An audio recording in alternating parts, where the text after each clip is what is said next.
حج پہ جانے والا واپس آتا ہے تو اللہ اس کے گناہوں کو اس طرح معاف کرتے ہیں جیسے آج اس کی ماں نے اس کو جنا ہو، لیکن 7 شرطیں لگا دیں.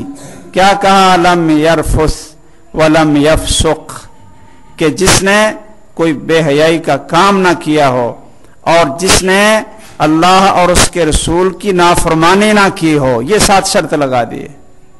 اس شرط کو پورا کریں اور پورے حج سے ایسا سبق لے کر آئیں کہ پوری زندگی میں انقلاب نظر آئے.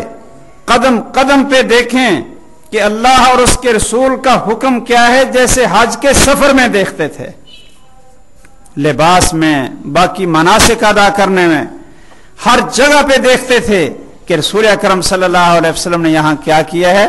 بھائیو، مسلمان کی زندگی عبادات سے الگ نہیں ہوتی. اس کے خرید و فروخت اور معاملات اور اس کی زندگی کے باقی شعبے اس کی نماز اور حج سے الگ نہیں ہوتے.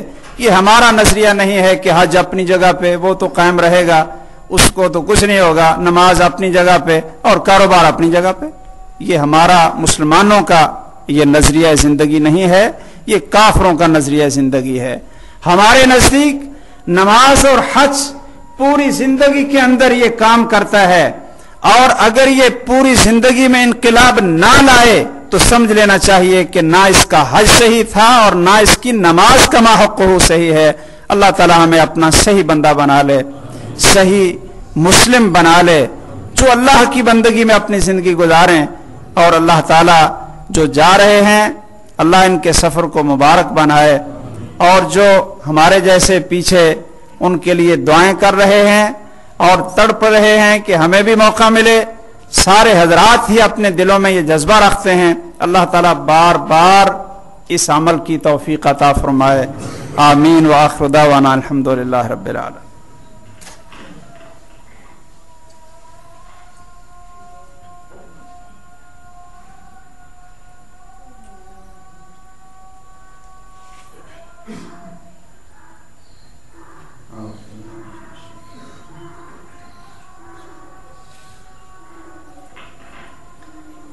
إن الحمد لله نحمده ونستعينه ونستغفره ونعوذ بالله من شرور أنفسنا ومن سيئات أعمالنا من يهده الله فلا مضل له ومن يضلله فلا هادي له وأشهد أن لا إله إلا الله وحده لا شريك له وأشهد أن محمدا عبده ورسوله.